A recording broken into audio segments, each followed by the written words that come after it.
Welcome to Cosmic Numerology. నేను మీ Nishant, astro numerologist and vastu specialist and expert in name correction by advanced 14 dimensions.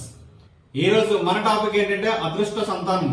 So చాలా మంది మనం public లో వింటూ ఉంటాము జనరల్ గా, అంటే మాకు ఈ పిల్లాడు పుట్టగానే మాకు చాలా కలిసి వచ్చింది, అంటే మేము స్థలం కొన్నాము, లేదంటే వ్యాపారం చాలా బాగా రన్ అవుతుంది, లేదంటే ఆర్థిక ఇబ్బందులన్నీ తొలగిపోయాయి, లేదంటే మాకు చాలా అదృష్టం కలిసి వచ్చింది మాకు. అంతేకాకుండా మాకు చాలా కాలం నుంచి పెండింగ్ ఉన్నటువంటి పనులన్నీ కూడా చాలా తొందరగా ఇప్పుడు అయిపోతున్నాయని, ఇలాంటి విషయాలన్నీ కూడా మనం వింటూ ఉంటాం సమాజంలో. సో అవి ఎందువల్ల అంటే మనకి అదృష్ట సంతానం వల్ల. సో అదృష్ట సంతానం అనేది ఏ తేదీలో పుట్టినట్లయితే మనకి ఇలాంటి ఫలితాలు వస్తాయనేది ఈ రోజు మనం తెలుసుకుంటున్నాము. ఈ ప్రపంచం మొత్తం మీద సంతానం అనేది ఎక్కడ పుట్టినా సరే, ఆడైనా మగైనా సరే 1 to 9 నెంబర్స్ లోకే వస్తారు. సో అది ఏ విధంగా అంటే మనకి 1 to 9 నెంబర్స్ ఉంటాయి. ఈ ఒక్కొక్క నెంబర్ కి కూడా మనకి కొన్ని తేదీలు అనేవి ఉండడం జరుగుతుంది. అవి ఏంటంటే నెంబర్ 1 చూసినట్లయితే 1, 10, 19, 28. నెంబర్ 2 చూసినట్లయితే 2, 11, 20, 29. నెంబర్ 3 చూసినట్లయితే 3, 12, 21, 30. నెంబర్ 4 చూసినట్లయితే 4, 13, 22, 31. నెంబర్ 5 చూసినట్లయితే 5, 14, 23. నెంబర్ 6 చూసినట్లయితే 6, 15, 24. నెంబర్ 7 చూసినట్లయితే 7, 16, 25. నెంబర్ 8 చూసినట్లయితే 8, 17, 26. నెంబర్ 9 చూసినట్లయితే 9, 18, 27. సో ఈ తేదీల్లో మనకి పుట్టడం అనేది జరుగుతుంది కంపల్సరీగా. సో ఈ 1 to 9 నెంబర్స్ లో మనకి 31 డేట్స్ అనేది ఉండడం జరుగుతుంది. ఈ 31 డేట్స్ లోనే పిల్లలు పుట్టడం అనేది జరుగుతుంది. మనం అబ్జర్వ్ చేసినట్లయితే ఈ 1 to 9 నెంబర్స్ లో మనకి లక్కీయెస్ట్ నెంబర్స్ గా మనం ఒక 6 నెంబర్స్ మనం చెప్పుకోవడం జరుగుతుంది. అవి ఏంటంటే 1, 3, 4, 5, 6, 9. ఈ 1, 3, 4, 5, 6, 9 అనేవి చాలా అదృష్ట తేదీలుగా మనం చెప్తాము. ఈ 1, 3, 4, 5, 6, 9 6 నెంబర్స్ లో కూడా మనకి అంటే కొన్ని బ్యాడ్ నెంబర్స్ కూడా ఉండడం జరుగుతుంది, బ్యాడ్ తేదీలు కూడా ఉండడం జరుగుతుంది. ఆ విధంగా చూసుకున్నప్పుడు ఏంటంటే మనకి ఆ బ్యాడ్ తేదీలు తీసేగా మనం మిగతా తేదీలు చూసినట్లయితే అదిగా మనకి మళ్ళీ ఒక మంచి తేదీలు అనేవి ఉంటాయి. అవి ఏంటంటే మనకి నెంబర్ 1 లో చూసినట్లయితే 1, 19. నెంబర్ 3 లో చూసినట్లయితే 3, 21, 30. అదేవిధంగా నెంబర్ 4 లో చూసినట్లయితే 4, 22. నెంబర్ 5 లో చూసినట్లయితే 5, 14, 23. నెంబర్ 6 లో చూసినట్లయితే 6, 15, 24. నెంబర్ 9 లో చూసినట్లయితే 9, 27.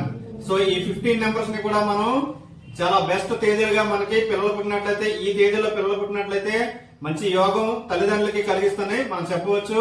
నెక్స్ట్ మనం చూసినట్లయితే మనం ఈ 1 to 9 నెంబర్స్ లో కూడా మళ్ళీ మనం యావరేజ్ నెంబర్స్ గా, అంటే మనం బ్యాడ్ నెంబర్స్ గా కొన్నింటిని మనం చెప్పుకోవచ్చు.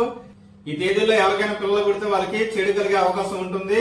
ఆ తేదీలు ఏంటంటే మనకి 1, 3, 4, 5, 6, 9 అనేవి బెస్ట్ డేట్స్ గా చెప్పుకున్నాం. రిమైనింగ్ నెంబర్స్ ఏవైతే ఉన్నాయో 2, 7, 8 అనేవి ఇవి బ్యాడ్ నెంబర్స్ గా చెప్పుకున్నాము. ఈ బ్యాడ్ నెంబర్స్ లో కూడా మళ్ళీ మనకి కొన్ని యావరేజ్ నెంబర్స్ ఉంటాయి. ఆ విధంగా చూసుకున్నప్పుడు ఏంటంటే మనకి 2 నెంబర్ కి 2, 11, 20.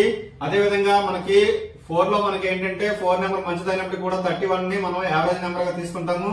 అదే విధంగా మనం 7 నెంబర్ చూసినట్లయితే 7, 25 అనేవి యావరేజ్ నెంబర్స్. అదే విధంగా మనం 8 నెంబర్ తీసుకున్నట్లయితే 8, 17 అనేవి మనకి యావరేజ్ నెంబర్స్ గా మనం చెప్తాము. అంటే తేదీల్లో ఎవరైతే పుడతారో వీళ్ళ వలన ఎటువంటి నష్టం గానీ ఎటువంటి లాభం గానీ పెద్దగా ఉండదు. అంటే ఈ 8 తేదీల్లో ఎవరైతే పుడతారో వాళ్ళ యొక్క తల్లిదండ్రులకి ఎటువంటి నష్టం గానీ ఎటువంటి లాభం గానీ పెద్దగా ఉండదని మనం చెప్పవచ్చు. మనం కంటిన్యూగా లక్కీ డేట్స్ మనం చూసినట్లయితే 1, 3, 4, 5, 6, 9, 14, 15, 19, 21, 22, 23, 24, 27, 30. ఈ 15 నెంబర్స్ ని మనం లక్కీ డేట్స్ గా చెప్తాము. అదే విధంగా మనం యావరేజ్ నెంబర్స్ ని కంటిన్యూగా చూసినట్లయితే 2, 7, 8, 11, 17, 20, 25, 31. సో ఈ తేదీలు మనకి యావరేజ్ తేదీలుగా మనం చెప్పడం జరుగుతుంది.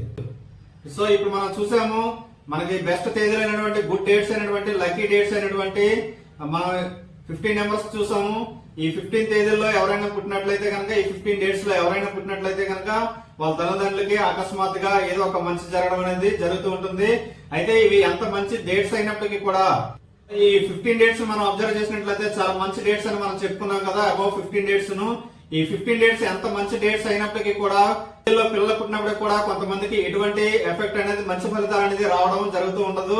అది ఎందుకంటే వాళ్ళు పెట్టేటువంటి నేమ్స్ లోను ప్లస్ వారికి మళ్ళీ ఇంతే కాకుండా వాళ్ళ యొక్క రాశి చక్రం గాని చూడాల్సి ఉంటుంది. అంటే బాలారిష్టాలు ఉన్నాయా, లేదంటే పునర్పు దోషం ఉందా, కుజ దోషం ఉందా, లేదంటే శని దోషం ఉందా, లేదంటే కాలసర్ప దోషం ఉందా, ఇలాంటి దోషాలన్నీ కూడా మనం చూస్తూ ఉండాలి. అవన్నీ చూసిన తర్వాత మన నేమ్ ఇవ్వడం ద్వారా మనకి ఏదైతే ఈ గుడ్ డేట్స్ ద్వారా వచ్చేటువంటి ఫలితాలు ఏవైతే ఉన్నాయో వీళ్ళకి కూడా అంటే ఈ పేరెంట్స్ కూడా వచ్చేటువంటి అవకాశం ఉంటుంది. నెక్స్ట్ మనం ఏ తేదీల్లో పిల్లలు పుడితే వాళ్ళకి చాలా దురదృష్టవంతంగా ఉంటుంది అనేది నెక్స్ట్ వీడియోలో చూద్దాము.